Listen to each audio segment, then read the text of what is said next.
नमस्कार। मैं शिक्षा की बात हर शनिवार के इस अंक में शिक्षा से जुड़े सभी शिक्षकों और शिक्षा प्रेमियों का हार्दिक अभिनंदन करता हूं, स्वागत करता हूं। आज हम फिर से शिक्षा के लिए शिक्षकों और बच्चों के कुछ प्रश्नों के साथ उपस्थित हैं।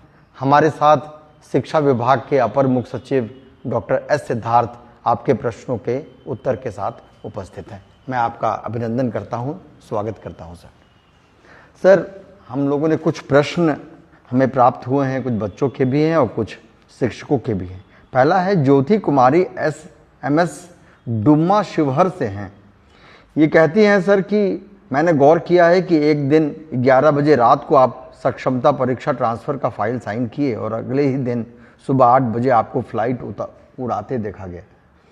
सर, आप मुख्यमंत्री के प्रधान सचिव भी हैं, अपर मुख्य सचिव मंत्रिमंडल, शिक्षा विभाग के अपर मुख्य सचिव हैं। सर, इतनी सारी जिम्मेदारियों के साथ आप टाइम मैनेजमेंट कैसे करते हैं? हम सभी शिक्षक और यह शिक्षिका यह जानना चाहते हैं सर। देखिए, टाइम मैनेजमेंट सबको सीखना चाहिए और मेरा मानना है कि जो टाइम का डिसिप्लिन है, विशेषकर शिक्षकों को और स्टूडेंट्स को, ये बहुत ही अच्छी तरह उनको सीखना चाहिए। मैं एक दिन पूर्व ये प्लान कर लेता हूँ कि अगले दिन मुझे क्या क्या करना है और मन में वो पूरी सारणी रहती है कि सुबह उठ के क्या करना है, फिर दोपहर में क्या करना है, कौन से कार्य कल पूरे करने हैं। तो ये बिल्कुल एक दिन का प्री डिसाइडेड रहता है।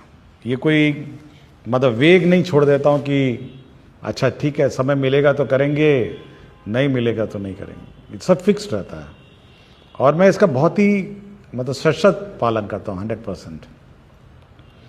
देर रात सोता हूँ, ज़रूर 11-12 बजे तक सोता हूँ और अगले दिन 5 बजे उठ जाता हूँ। तो 5-6 बजे अखबार और ये सब पढ़ने का मौका मिलता है और मेरा फ्लाइंग टाइम जो है हवाई जहाज उड़ाने का 8 से 9 बजे होता है और फिर 9 बजे अपनी वर्दी बदलता हूँ। जो सरकारी वर्दी है, सरकारी कमीज और शर्ट और पैंट पहनता हूँ और 9:15 बजे मैं कार्यालय पहुँच जाता हूँ। सबसे पहले माननीय मुख्यमंत्री जी का कार्यालय जाता हूँ, वहाँ पे कार्य रहते हैं। उसके बाद शिक्षा विभाग का कार्यालय है, इसी बीच मंत्रिमंडल का भी कार्यालय में जाता हूँ। तो सब कुछ समय सारणी के अनुसार होता है, इसलिए कभी भी कोई क्लैश नहीं होता है, ओवरलैप नहीं होता है। अपना हॉबी का समय अलग रहता है, कार्यालय का समय अलग रहता है। और मैं सभी से मैं एडवाइस करूँगा कि कोशिश करें कि टाइम का मैनेजमेंट और टाइम मैनेजमेंट थोड़ा मेंटेन करेंगे सभी, और बच्चों को भी ये बात सिखाएं, क्योंकि बच्चे बचपन से अगर टाइम मैनेजमेंट सीखेंगे तो बाद में जाके मतलब सब कुछ कर पाएंगे। समय पे मैं पेंटिंग के लिए भी समय निकाल लेता हूँ, फोटोग्राफी के लिए भी निकाल लेता हूँ, हर चीज़ के लिए समय निकल जाता है। और अगर टाइम मैनेजमेंट हो तो सब कुछ हो जाता है, और अगर टाइम मैनेजमेंट नहीं हो तो कुछ नहीं होगा। फिर आप कंफ्यूजन में रहेंगे और दुविधा में ही रहेंगे हमेशा। राकेश सर शिक्षक हैं प्राथमिक विद्यालय बड़की बलियारी विक्रम पटना के। इनका पूछना है कि जब हम गुणवत्तापूर्ण शिक्षा की बात करते हैं तो बच्चे ज़्यादा मातृभाषा में सीखना पसंद करते हैं और अभी तक बच्चों के बीच इससे संबंधित कोई सामग्री नहीं गई है, जबकि राष्ट्रीय शिक्षा नीति भी इसके संबंध में बात करती है। देखिए, मैं इस बात का बहुत समर्थन करता हूँ और जो छोटे बच्चे हैं, विशेषकर क्लास 1, 2 और 3, वो अपनी मातृभाषा में ही उनको शिक्षा होनी चाहिए। और चाहे वो अंग्रेज़ी पढ़ा रहे हों, हिंदी पढ़ा रहे हों, जब तक उनको अपनी मातृभाषा में नहीं सिखाएगा तो उनका जो लर्निंग कर्व है या लर्निंग कैपेसिटी से वो बिल्ड नहीं होगा।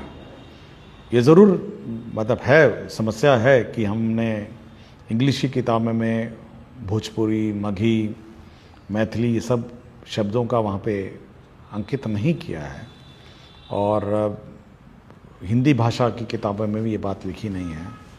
बट मैं ये उम्मीद करता हूँ कि जब शिक्षक कक्षा में अगर मगध क्षेत्र में अगर बच्चे को टीचर पढ़ा रहे हैं, क्योंकि अब तो स्थानीय मोटा मोटी अब स्थानीय ही टीचर हो गए हैं, सक्षमता पास भी वहीं के लोग हैं और बाकी लोग भी उसी ज़िले के हैं, तो मैं ये उम्मीद करता हूँ कि जब भी पढ़ाएं तो अपनी भाषा जो मातृभाषा है उसमें उस बच्चे को सिखाने की कोशिश करेंगे।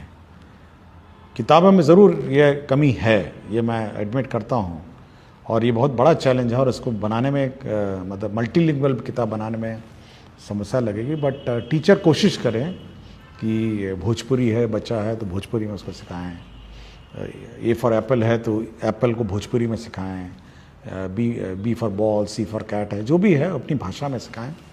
लेकिन ये पूर्ण रूप से अब टीचर पर अब निर्भर है।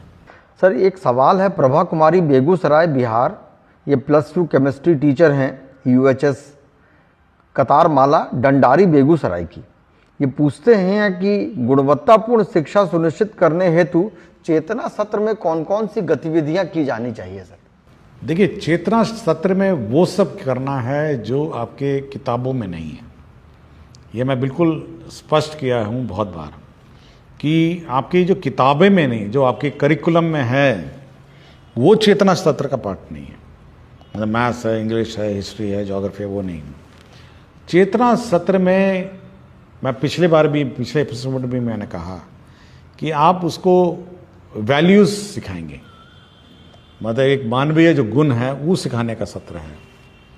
दूसरा है कि जो आज के दिन में जो अगल बगल चीज़ें हो रही हैं उसको मतलब सेंसिटाइज करने की बात है। उसको न्यूज़ के बारे में, समाचार के बारे में। तीसरा है राष्ट्र के प्रति प्रेम और सम्मान की भावना, जैसे राष्ट्रीय गान है या राज्य के प्रति प्रेम और सम्मान की भावना है, तो बिहार गीत है। तो ये सब चीज़ें उसको सिखाना है, और एक साथ कतार में खड़े होके प्रार्थना करना, एक साथ और बच्चों को संबोधन, मतलब जब बच्चे कोई ना कोई क्लास में एक बच्चा सुनाता है, कोई भी का वक्तव्य अपना देता है, तो लीडरशिप क्वालिटीज़ हैं, तो ये सब सिखाने का सत्र है। क्लासरूम का जो सब्जेक्ट है वो उससे बहुत ही भिन्न है, और इसलिए मैं बार बार कह रहा हूँ, मैं सभी टीचर से कहता हूँ, क्योंकि हमको हमेशा ये चिंता रहती है, क्योंकि ये पहला सत्र है। अगर टीचर हल्का सा भी लेट हो जाए तो ये सत्र अफेक्ट हो जाता है। देखिए, बाकी सत्र तो बाद में आता है, वो आधा घंटे बाद आता है। अटेंडेंस तो मोटा मोटी इसी बीच में होता है। तो हमको हमेशा ये चिंता रहती है कि चेतना सत्र में लापरवाही नहीं हो, और ये समय पे शुरू हो, समय पे ख़त्म हो। हम लोगों ने माइक, म्यूज़िक सिस्टम, बैंड, सबका लिए हम लोगों ने प्रोविज़न किया हुआ है। इसलिए चेतना सत्र मैं अनुरोध करूँगा टीचर से कि भाई इसको बहुत गंभीरता से लें, और बहुत ही मतलब ये बहुत इंपॉर्टेंट सत्र है। शिक्षक ने पूछा है सर कि NEP 2020 के अनुसार 25-26 तक कक्षा 3 तक के सभी बच्चों को निपुण बना देना है। एक निपुण भारत कार्यक्रम भी चल रहा है सर, अर्थात उन्हें वर्ग सापेक्ष दक्षता प्राप्त करवा देनी है। इस महत्वाकांक्षी उद्देश्य की पूर्ति के लिए विभाग कौन कौन से उपाय कर रहा है? देखिए, सारे कर रहे हैं। देखिए, FLN किट्स हैं अब हमारा, और रिविजन्स हैं, टेस्ट हैं, और जब तक जूनियर क्लासेस में वो निपुण नहीं होंगे, सक्षम नहीं होंगे, तो सीनियर क्लासेस हैं, ड्रॉप आउट्स बहुत बड़ी हो जाएगी। इसलिए जो पहला इनिशियल क्लासेस हैं उस पर ज़्यादा हम लोग का ध्यान है, और एक बार पकड़ ले हो मतलब रफ्तार पढ़ाई और शिक्षा का, तो ड्रॉप आउट्स भी उतना कम हो जाएगा।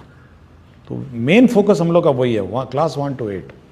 सर एक शिक्षक ने पूछा है सर कि विभाग से कई टोल फ्री नंबर जारी किए गए हैं, परंतु बहुत बार फ़ोन करते रहने पर भी कोई बार उत्तर प्राप्त नहीं होता है, ऐसे में हमें क्या करें? देखिए, टोल फ्री नंबर वही है जो वेबसाइट पे है। विभाग के वेबसाइट पे जो नंबर है वही टोल फ्री नंबर है, और उस टोल फ्री नंबर मल्टीपल वहाँ पे 30 टेबल रहते हैं, 30 लोग उसको उठाते हैं, कॉल को रिकॉर्ड करते हैं, उसका हर आवेदन पत्र चेक होता है, उस पर क्या अनुपालन हुआ चेक होता है। इसलिए मल्टीपल टोल फ्री मत खोजने की कोशिश करिए, आप वेबसाइट में जो टोल फ्री नंबर है उसी को डायल करिए और अपना कंप्लेंट वहीं पे रिकॉर्ड करिए। एक शिक्षक ने पूछा है, कभी कुछ दिन पहले ही आपने कहा कि प्रत्येक शिक्षित व्यक्ति की जिम्मेदारी है कि वो अशिक्षित को शिक्षित बनाए, एक शिक्षक को छोड़कर अन्य शिक्षित व्यक्ति यह कैसे सुनिश्चित कर सकता है? देखिए, ये बाबा साहब डॉक्टर भीमराव अम्बेडकर जी का कथन है, और 14 अप्रैल को एक कार्यक्रम में गया था मैं। उस कार्यक्रम में मुझे किताब मिली थी और किताब के पीछे वाला कथन है जो मैंने पढ़ के सुनाया है। और देखिए, टीचर तो शिक्षित हैं जो शिक्षा ग्रहण कर रहे हैं, लेकिन समाज में बाकी लोग भी तो शिक्षित हैं ना। आके मुखिया जी हैं, वार्ड सदस्य हैं, जीविका हैं, तो सब लोगों का अगर आप शिक्षा प्राप्त करते हैं तो ये आपकी जवाबदेही है और आपकी रिस्पॉन्सिबिलिटी है कि बाकियों को भी आप शिक्षित बनाएंगे। देखिए, बहुत ही सिंपल ही मांग रहा हूं मैं, कोई बहुत बड़ी डिमांड नहीं है मेरी। मैं इतना ही कह रहा हूं कि भाई जो बच्चा बाहर घूम रहा है या बच्चा ड्रॉप आउट है उसको वापस स्कूल में लाइए, इतना ही कर दीजिए, बहुत है। मैं कोई बहुत बड़ी चीज़ नहीं मांग रहा हूं एक शिक्षित व्यक्ति से। बच्चा बगल में मोहल्ले में घूम रहा है बाहर, उसको आप समझा बुझा के स्कूल में भर्ती करा दीजिए, इतना ही मेरी डिमांड है। और इतना ही करिए ना, बाकी कुछ मत करिए, आप इतना ही कर दीजिए। बाकी वो बच्चा एक बार शिक्षित हो जाएगा, वो अपने में संभल जाएगा। जी, बहुत उपयोगी है सर। कि सर, एक शिक्षक ने पूछा है कि कई शिक्षक अपनी लेखनी या नवाचारी मन के कारण सोशल मीडिया पर बहुत प्रसिद्ध होते हैं, परंतु उस नवाचार को अपने वर्ग कक्ष तक ले जाने में असफल रहते हैं। इस सिचुएशन को डील करने हेतु आपका क्या सुझाव है सर? देखिए, बार बार मुझे डायरेक्टर एससीईआरटी से मेरी बात होती है और मेरे ख्याल से हर एक महीने में उनका इस पर मेरे से डिस्कशन हो जाता है। और मैं बार बार उनको ये चिंता व्यक्त करता हूँ कि भाई ट्रेनिंग तो बहुत अच्छा कर देते हैं, एफएलएन भी बहुत अच्छा बना लेते हैं, लेकिन यह वहाँ क्लासरूम परिवेश में क्यों नहीं दिखता है? मतलब जब क्लासरूम में जाता है तो ये परिवर्तन कैसे हो जाता है? आप या तो आपका ट्रेनिंग मेथोडोलॉजी गलत है। ऐसा नहीं है ना कि हम एफएलएन यहां बनाएं, मान लिया उस दिन 110 एफएलएन थे और क्षेत्र में जाएंगे, हो सकता है उसमें 110 में 60 हो, 40 नहीं हो पाए। तो बार बार मैं एससीईआरटी को ये बोलता हूँ, भाई ट्रेनिंग जब आप करते हैं और ट्रेनिंग मेथोडोलॉजी करते हैं तो आप ये ध्यान रखें कि जो आप पढ़ाते हैं वो स्कूल में इम्प्लीमेंट हो रहा है, यह सुनिश्चित करेंगे। और ये भी कहा है कि हर जो फैकल्टी है उसके साथ आप 2 स्कूल अटैच करेंगे। वो अपने जो प्रयोग है एफएलएन का प्रयोग, वो देखेगा कि जिस टीचर को हमने ट्रेनिंग दिया था तो वास्तव में वो पढ़ा रहा है नहीं पढ़ा रहा है जिस प्रकार की ट्रेनिंग उसको दी गई है, या अपने मर्जी से फिर शुरू हो गया। तो ये चिंता मेरी है कि सोशल मीडिया में बहुत सारे नवाचार हैं, एफएलएन किट्स भी हैं, एफएलएन मेथोडोलॉजीज भी है, लेकिन ये स्कूल में वास्तव में ये वहाँ पे है या नहीं है, हो रहा है या अलमारियों में बंद है या डब्बों में बंद है, ये मेरी बहुत चिंता है और इसका मैं समाधान निकालने की कोशिश में लगा हूँ। बहुत स्वाभाविक है सर। सर, एक प्रश्न पूछा है शिक्षक ने कि 100% नामांकन के लिए अभी नामांकन पखवाड़ा भी चल रहा है और ये शैक्षणिक सत्र की सबसे महत्वाकांक्षी उद्देश्य भी है। इसके डेट को अभी एक्सटेंड करके सर 22 अप्रैल तक किया गया है। वो पूछ रहे हैं कि सर हम शिक्षक ऐसा क्या करें कि जिससे नामांकन में तेजी आए? देखिए, तेजी में क्या, आपका पहले तो मीटिंग, मैंने पहले ही कहा है, आप मुखिया जी को ये मीटिंग करेंगे, वार्ड सदस्य को मीटिंग करेंगे, गांव में आंगनवाड़ी सेविका मीटिंग करेगी, आपके जीविका दीदी मीटिंग करेंगे, बच्चों की प्रभात फेरी निकालिए, आप स्कूल को इतना अट्रैक्टिव कर दीजिए कि मतलब बच्चे देखने आए स्कूल में क्या हो रहा है। तो जब एक्साइटमेंट लेवल स्कूल का बढ़ेगा तो बच्चे अपने आप आ जाएंगे। मतलब कभी कभी मैं सोचता हूँ कि कभी कोई जेसीबी गांव में आ जाता है, उसको देखने के लिए 15-20 लोग इकट्ठा हो जाते हैं, मतलब एक्साइटेड हो जाते हैं कि कुछ चीज़ हो रहा है या स्कूल में हो रहा है।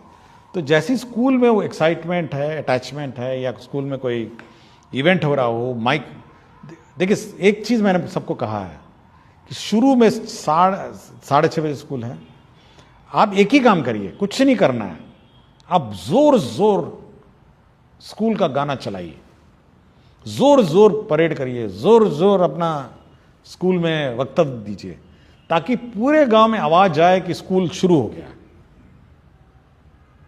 और कोई बच्चा बाहर घूम रहा है या उसका माता पिता सुनेगा ना, तो वो अपने बच्चे को देखेगा, कहेगा कि नहीं इस बच्चे को तो स्कूल में जाना है, बाकी बच्चे तो पहुंच गए।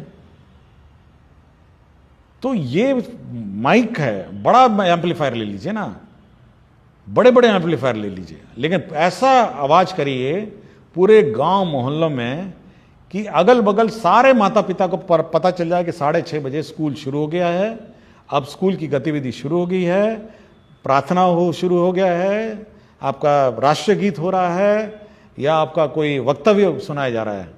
ये जो आप पूछ रहे थे पहले कि चेतना सत्र का क्या उद्देश्य है, चेतना सत्र का उद्देश्य ये है कि चेतना स्कूल के अंदर ही नहीं बल्कि स्कूल के बाहर भी चेतना करना, और अगल बगल जितने माता पिता हैं उनको अपने लगे अंदर कि भाई मेरा बच्चे को तो होना चाहिए समय, लेट भी नहीं पहुंचाएगा, कि भाई जैसी आवाज आएगी तो बच्चा सो भी रहा होगा तो उठा के उसको भेज देगा कि भाई तुमको तो 6:30 बजे स्कूल शुरू हो गया है, और या कहीं ड्रॉप आउट होगा तो उसको भर्ती कराएगा। तो उस चेतना सत्र में माइकिंग का, आवाज का, मतलब उसका प्रयोग किया जाए और फुल वॉल्यूम में प्रभात फेरी निकाली जाए, माइक लगा के मुखिया जी का मीटिंग करा जाए, वार्ड सदस्य का मीटिंग करा जाए, जीविका बिल्कुल हिला दिया जाए, मतलब गांव का जो मतलब वातावरण है उसको इतना चार्ज कर दिया जाए कि सारे बच्चे स्कूल आ जाए, बिल्कुल बच्चे भाग के आए स्कूल। हाँ, मतलब जब एक्साइटमेंट होगा तो सब आ जाएगा ना। अब आपको उम्मीद करेंगे कि हाँ एक तो शांति से वातावरण में स्कूल चल रहा है, आप उम्मीद करेंगे कि अच्छा हम अपना बच्चा लेके जाएंगे, अच्छा कल, आज नहीं तो कल ले जाएंगे, कल नहीं तो परसों, करते करते करते गया। फुल वॉल्यूम में गीत बजाइए, स्कूल में गीत बजाइए, फुल वॉल्यूम में प्रार्थना चलाइए, पूरा गांव का माहौल को ना हिला दीजिए माइक से। विभिन्न धर्मों में भी है, होता है ना, मस्जिद में अजान होती है, मंदिर में आरती होती है, कितना अट्रैक्शन हो जाता है किसी भी मनुष्य को कि बस जाके प्रार्थना या इबादत करनी है, तो वो पैदा करना पड़ेगा स्कूल को। एक मंजीत कुमार शिक्षक हैं सर, राजकीय मध्य विद्यालय माधोपट्टी के। आजकल बच्चे मोबाइल में बहुत अधिक समय बिताते हैं, क्यों नहीं मोबाइल आधारित शिक्षण सामग्रियां शिक्षा विभाग द्वारा ऑनलाइन उपलब्ध करवाया जाए ताकि वे घर पर भी सीखना जारी रख सकें। क्या इस तरह के मोबाइल आधारित शिक्षण सामग्री में मूल्यांकन की व्यवस्था भी हो सकती है? देखिए, हम लोग का है कि इस क्लास 6 से हम लोग ICT लैब स्थापित करेंगे सर, और क्लास 6 से सभी स्कूल में कंप्यूटर होगा, छोटे स्कूल में कम होगा, बड़े स्कूल में कम होगा, और हम लोग मटेरियल को डिजिटल फॉर्म में भेजेंगे सब स्कूल में, और कोई भी माता पिता या बच्चा लेना चाहे डिजिटल फॉर्म में ले सकता है। तो ये व्यवस्था हम लोग कर रहे हैं, और लाइब्रेरी में पेन ड्राइव हम लोग रखेंगे, जो बोरो करना चाहेगा किताबों के अतिरिक्त पेन ड्राइव भी बोरो कर सकता है, घर ले जाए अपना कॉपी करे या जो करना करे। तो डिजिटल लाइब्रेरी को भी हम लोग स्ट्रेंथन करने की कोशिश में है। तो इस साल हम लोग का यही लक्ष्य है कि ICT लैब हो, डिजिटल लैब हो, और बच्चे मतलब फिजिकल बुक्स के अलावा डिजिटल बुक्स भी बोरो कर सकें, ये हमारी व्यवस्था है। एक बच्ची का प्रश्न है सर, सुहानी कुमारी हैं, कक्षा 4 मध्य विद्यालय माधोपट्टी दरभंगा की। इनका सवाल है सर कि विद्यालयों में बच्चों की ऑनलाइन उपस्थिति दर्ज करने को लेकर कुछ दिन पहले संकल्प लिया गया था, क्या इसी सत्र से बच्चों की ऑनलाइन हाजिरी बनेगी? ये कौन सा क्लास की हैं? ये कक्षा 4 की है सर। 4 की हैं, चलिए, ये अट्रैक्ट हो रही हैं चीज़ों के साथ की। कक्षा 4 में भी मतलब डिजिटल एज का जनरेशन है।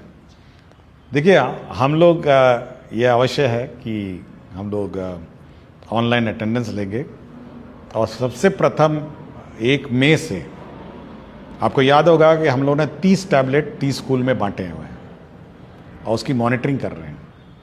तो सबसे पहले हम लोग इस 30 स्कूल में ऑनलाइन अटेंडेंस, मतलब बच्चों का अटेंडेंस करवाएंगे। ये 30 जो स्कूल्स हैं, 5 जिले हैं, 5-6 जिले हैं, हर जिले में 5 हैं, और उसमें इवन फेस रिकग्निशन सॉफ्टवेयर भी बिल्ट इन है।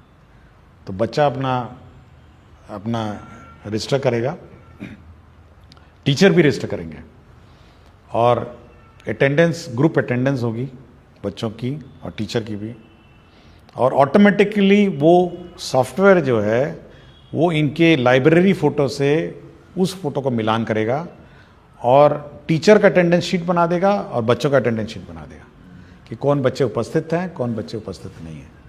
तो ये 1 मई से 1 मई से ये 30 स्कूल में हम लोग लागू कर देंगे।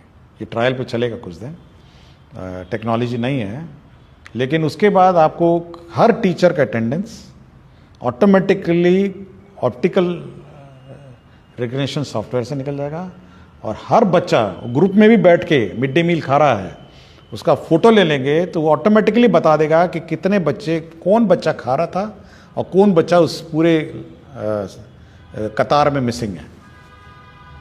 तो ये सॉफ्टवेयर है। कक्षा 4 की जो सुहानी कुमारी बच्ची हैं, छात्रा है, तो डिजिटल एज में प्रवेश कर रही हैं, तो अब वो कागजी अटेंडेंस और फिजिकल अटेंडेंस का भी युग खत्म हो गया है और एक बार ये टेस्ट हो जाएगा तो स्टेट वाइड रोल आउट करेंगे। बहुत बहुत धन्यवाद सर। सभी को नमस्कार। हम अगले शनिवार के साथ पुनः उपस्थित होंगे। धन्यवाद।